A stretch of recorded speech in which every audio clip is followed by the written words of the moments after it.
Good evening, everyone. You're watching Awaz News. I'm Kubra Ali, and I'll be taking you to top news across Canada.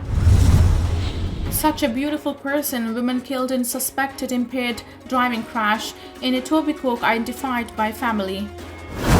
TTC set to receive 336 new hybrid electric buses, adding significant capacity to its fleet. Federal workers now on strike. Here are the services that may be affected. What the public sector strike could mean for filing your taxes.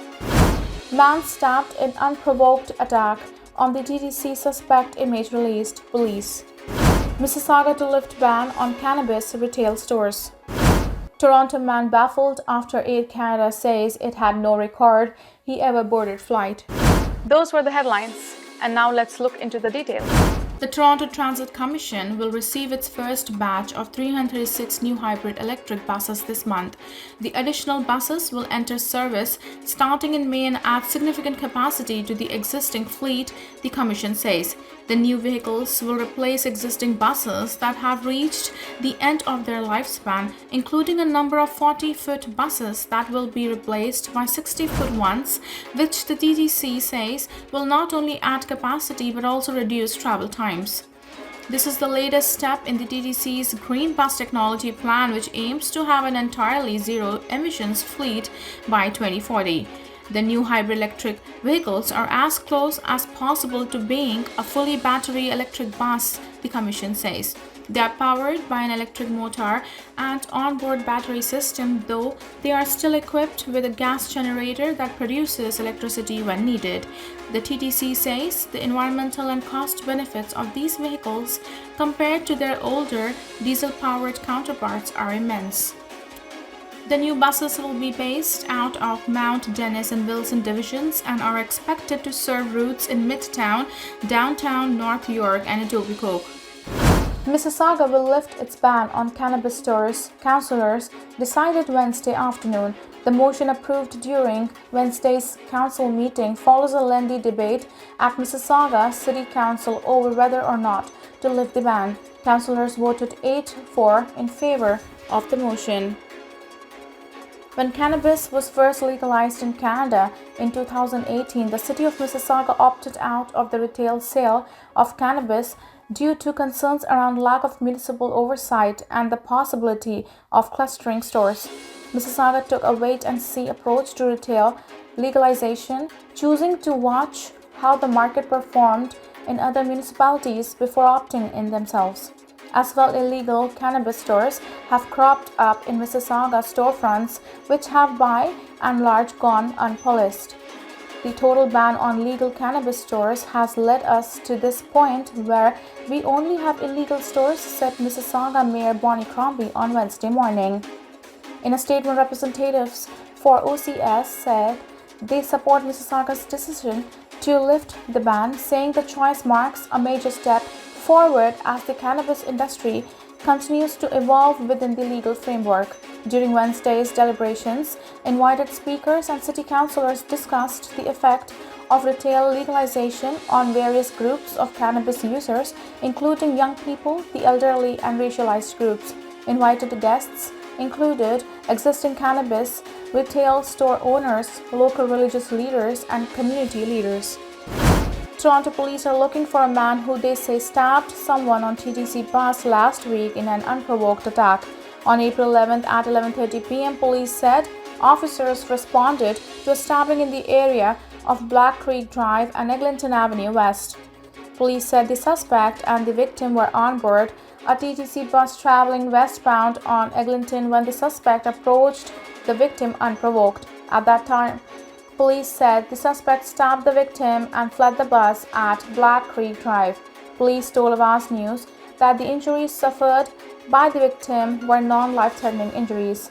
Prior to the April 11 attack, police were called to the Eglinton subway station for an assault call at 10:15 p.m. on April 7th, according to a news release issued Wednesday. Police said in that incident, a victim was at the station when he was approached by the same suspect who threatened them with an unknown sharp object. In that case, police said the suspect fled the scene on a subway train.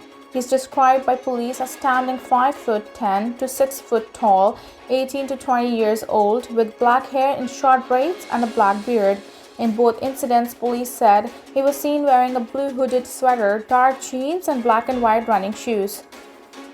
The April 11 incident is the latest in a series of violent occurrences on TTC property in the last several months. In March, a teenager was killed after being stabbed in what police also described as an unprovoked attack at Kiel Station.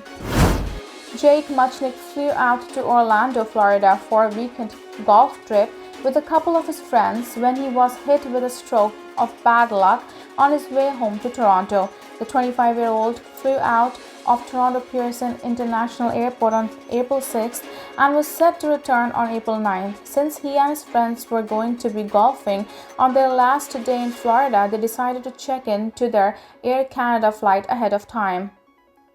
Muchnick called American Express Travel, the company he booked his flights with, and Air Canada, who both told him his flight was cancelled because it appeared he never boarded his departure flight from Toronto.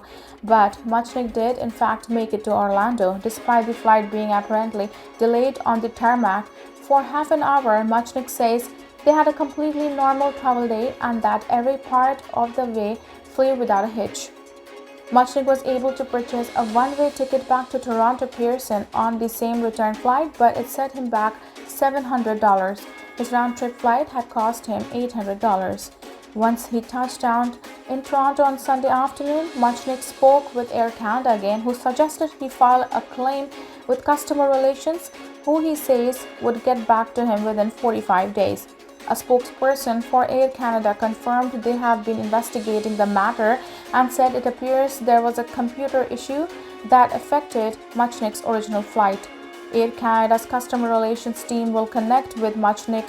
Fitzpatrick adds, refund his new ticket and offer a goodwill gesture.